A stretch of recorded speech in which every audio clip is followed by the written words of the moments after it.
Now, Al-Ettifaq and England midfielder Jordan Henderson has been speaking exclusively to The Athletic, with the quotes having just reached us in the last hour or so. Now, here's some of the key things that Jordan has been saying. He believes that himself and the others playing in Saudi Arabia should be viewed as a positive, and excuse me, and that it is not always about the money. That's fair enough. He's addressed criticism from LGBTQ and groups, saying that he understands why people are upset, but does say that Saudi religion and culture needs to be respected too. That's very, very true. I just find that this whole thing, it's, where do you end with it? I mean, wasn't it long ago with the World Cup in Russia?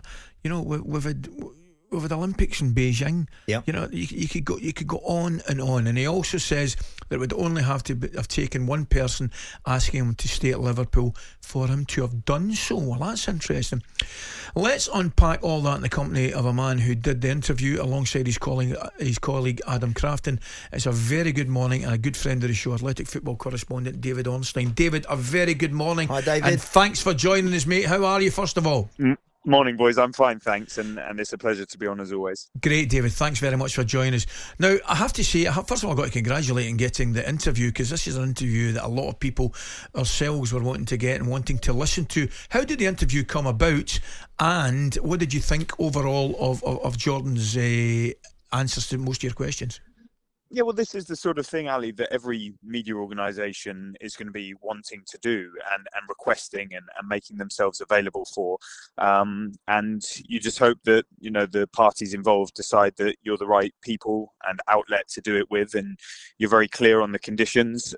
In our case, there's no sort of copy approval or anything like that. No subjects can be off limits. And if that's the case, then you're not going to proceed with it. And it was agreed to go forward at pretty short notice, actually, because, of course, Jordan Henderson is coming back for international duty from Saudi Arabia to link up with the England squad. So it was a rapid turnaround yesterday. And I enjoyed it in terms of being able to speak to Jordan with Adam and to have access to him and for him to be what I felt was candid and honest in his answers. Whether people like it or not is a different matter. It's up to people to judge how they react to his comments on moving for, the reasons that he explains. He says it was not financially motivated, where he talks about LGBTQ plus rights, where he talks about his Liverpool exit. Everybody can have their say over it.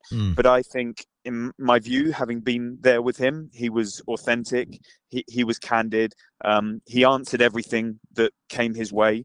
And yeah, overall, I think it's a bit of a no-win situation, you could say, for him. On the one hand, he could upset the Saudis. On the other hand, he could upset LGBTQ plus rights groups and people in Europe and Liverpool fans.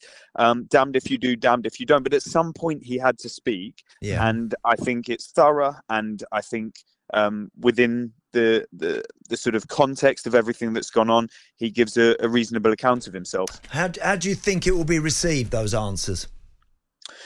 Well, I think there will be some people who have made their minds up, Andy, from the outset, that they would have seen him move to the Saudi Pro League, like many others, and said it's purely about the money. He's put money over morals, and those people are probably not for turning and have no intention of having any other view on the situation. And there are others who will actually look at what he said. In terms of the money, he's not saying that the money was irrelevant. He actually specifically says that the package does have to be right for you financially and your family. But he, in his view, says that was not the main motivating factor.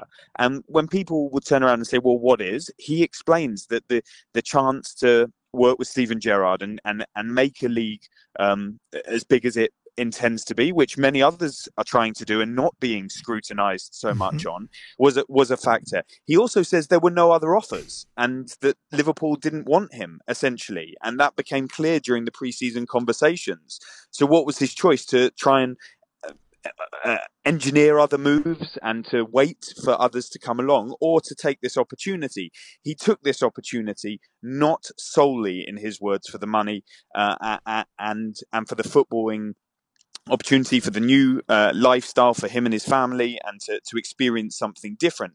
Now, I think it will, there'll be marginalised groups like LGBTQ plus groups who feel betrayed by him, and they have been vocal in expressing that, and perhaps that will never change, and they will feel that, you know, it's all well and good supporting us, and then as soon as this opportunity comes up in a country where it is religious beliefs that will not be changed, you go and essentially endorse them. You know, people will feel that he is being used to sports wash as a tool. He would strongly deny that. He believes that him being there, his presence, is positive. And if there is any chance of helping create a more open society to shine a light on something in a not too dissimilar way to the World Cup going to Qatar, then this little bit helps. And clearly he says sorry for hurt that he's caused. He acknowledges that this has caused anger among communities where he was arguably the most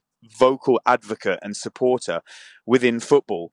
But equally, there will be some who say, fair play, thank you for explaining yourself. And I think this is going to be divisive. Nobody's going to be entirely happy with it. But I think it was important for him to step forward, put his head above the parapet, front up, and that's what he's done. Brilliant, David. Listen, congratulations you, again to you and Adam in the interview. Andy and I are very much looking forward to listening and reading the thing in full. So thanks very much for taking the time to join us this morning here in talkSPORT Breakfast. talkSPORT Breakfast, waking you up Monday to Friday morning from 6 a.m. on AM, on DAB, via the talkSPORT app and on your smart speaker. talkSPORT.